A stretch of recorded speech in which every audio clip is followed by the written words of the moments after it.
আসসালামু আলাইকুম, সবাইকে স্বাগতম নতুন একটা ভিডিওতে। আজকে আমরা যাব ঢাকা থেকে বারিচা, তারপর বারিচা হয়ে সিলেট। তো আমাদের প্রথম যাত্রা দেখতে থাকবে বারিচাতে। এখন আমাদের বাস কমলাপুর কাউন্টার থেকে ছেড়ে দিল। তো আমরা 2 ঘন্টার মধ্যে মনে হয় বারিচাতে পৌঁছাতে পারবো।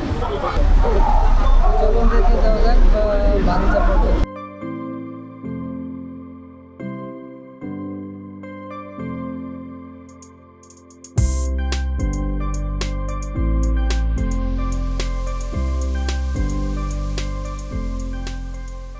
আমাদের বাস ঢাকা থেকে ছেড়ে এসে চলে এলো ঢাকা চট্টগ্রাম ও সিলেট মহাসড়কের প্রবেশদ্বার কাশপুর ব্রিজে। কাশপুর ব্রিজ পার হওয়ার পর ঢাকা চট্টগ্রাম মহাসড়কে হাতের ডানে রেখে আমরা চলে গেলাম সিলেট মহাসড়ক ধরে ব্রাহ্মণবাড়িয়ার উদ্দেশ্যে।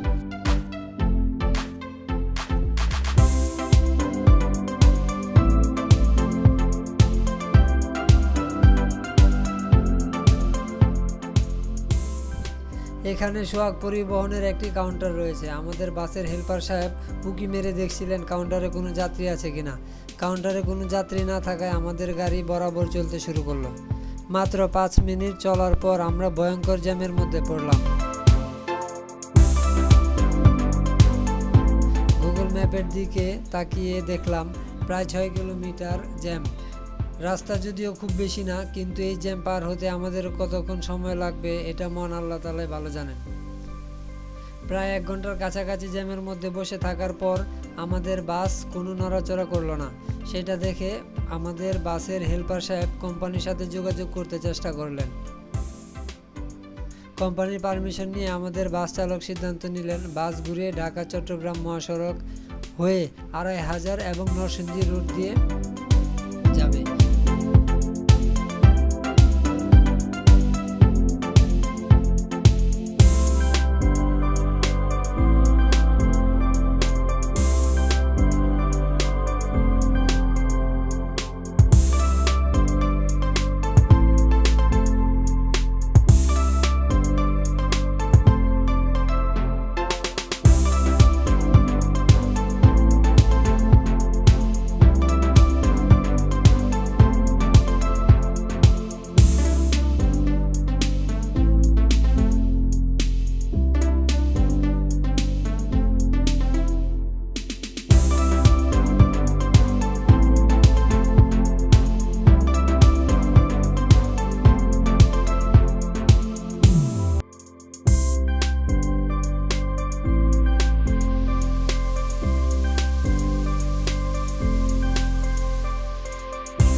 আমার কাছে নতুন, আমি এর আগে কখনো এই রোডে আসিনি। গ্রামের মধ্যে দিয়ে অসাধারণ একটি রাস্তা, দুই পাশে সবুজ ধান ক্ষেত দেখতে দেখতে আমরা চলে এলাম ঢাকা সিলেট মহাসড়কে। যাই হোক, জার্নি করতে করতে আমরা চলে আসলাম আমাদের আবার সেই ফেলে আসা ঢাকা সিলেট মহাসড়কে। রাস্তার দুই পাশে খেজুর গাছগুলো আমার কাছে খুবই ভালো লাগছিল।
আমি আজকে মাঝ রাস্তায় নেমে যাব।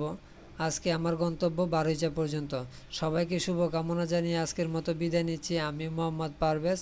পরবর্তী ভিডিও আসবে বারৈচা গ্রাম বাজারের, সাথে থাকার আমন্ত্রণ জানাচ্ছি। খোদা হাফেজ।